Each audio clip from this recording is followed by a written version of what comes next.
Some say the best video review is the one you never need to watch. I say the best video review is one you only have to watch once. That's how Dad did it, that's how America does it, and it's worked out well so far. Welcome to Iron Man.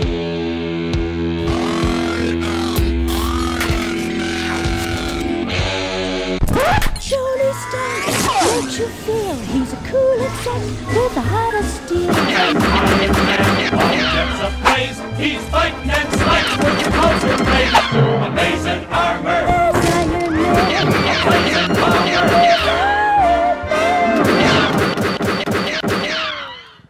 Well, enough funny business, everybody. It's me, Greg Miller from the IGN PlayStation team, here to talk to you about Iron Man on the PlayStation 3, Xbox 360, PSP, PS2, and Wii. Let's kick it off with the PlayStation 3, Xbox 360 version.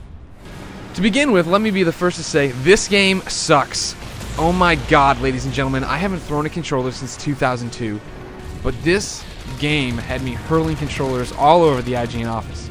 The problem with Iron Man on the current gen systems is simply there's just too much going on and it doesn't make any sense what's happening. Every mission is preceded by a cutscene that looks like garbage, even though Robert Downey Jr. and Terrence Howard do show up to reprise their roles from the film, but it looks terrible, it doesn't sound good, you can tell they're phoning in performances. Then you flow into this game, which has a real tendency to look good when Iron Man's flying through the, skies, but then as soon as you get into action, it just falls apart. To begin with, every mission has you fly into these things and then orange objectives pop up, and these are what you have to blow up to get to the next set of orange objectives that you have to blow up, to get to the next set of orange objectives that you have to blow up, to keep doing that until you finally get to the end of the level. That's redundant and it sucks, but it doesn't make for a bad game. That makes for, a mediocre, subpar performance. However, Iron Man goes even worse because he just shoves so many meaningless enemies into every fight.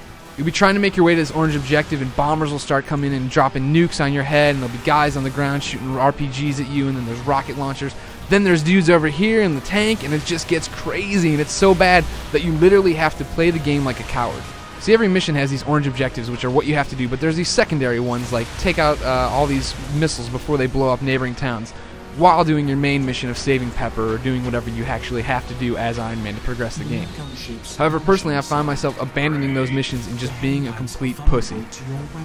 What sucks is that this really could have been a cool game. The controls feel really good. So you can fly around and crisscross and be Iron Man, and it doesn't feel like, oh, I'm going to run into an invisible wall here, I'm going to get told to go backwards. The problem is, though, you're flying all around and you have 18 missiles trying to hit you in the ass, so you have to constantly be barrel rolling or doing loops or doing something to lose them, and all you want to do is get to the next little orange objective, and it really kills the fun and makes you want to stop playing this game. And I mean, it hurts to say that, to say that I'm happy to be done with it, because there was really glimmers of hope in here. There's a whole bunch of different armors you can unlock, but the problem is, to get those armor unlocked, you have to go play this thing called One Man Army, which is basically you going into the levels you've already beaten and trying to defeat X number of enemies in X amount of time. But once you get into the game, it really doesn't help out all that much, except giving you maybe a little bit more boom for your buck as far as missiles and whatnot. It does not feel like I'm a superhero. It feels like I'm a lame ass in a suit. That's the 360 and the PS3. Over on the PSP, PS2, and Wii side, you're looking at the exact same game, except obviously variances in controls. Now on the it could be good, it could be bad side, this does not suffer from the same problems that Iron Man 360 PS3 does. It uses the same lame looking cutscenes, which feature the same lame voiceovers, but we can put that aside right now, because obviously this thing is terrible at telling the story of the movie. It completely goes on its own track. If you haven't seen the movie, this will make little to no sense to you. You won't know the characters. However, on the Wii, PS2, PSP side, the gameplay is completely different. You have your different levels, although they are, since they're using the same cutscenes, they are somewhat different in terms of what you'll be seeing and what you'll be doing. The problem is here that the levels are just horribly generic. Lots of times it's just big old boxes, really plain textures, which look alright on the PSP, but when you put them onto a big screen with your PS2 or Wii, they really look terrible. Whereas the 360 and PS3 got, really crowded with missiles and bad guys and really frustrating and crazy. PSP SKU, PS2, whatever you want to call it, is super simple. You can just steamroll through this thing without any sweat. I played it pretty much all at the laundromat, which, granted, I couldn't take my Wii to the laundromat, but you get the idea. This game is the same thing, so it's kind of short. If you are dead set on getting Iron Man, get one of these. Do not get PS3 or 360, but, it still wasn't this great gaming experience. So let's break it down. Overall, Iron Man the video game, epic fail. PS3, 360, please avoid. I know people like achievements and people like playing things on their PS3. Avoid if you can.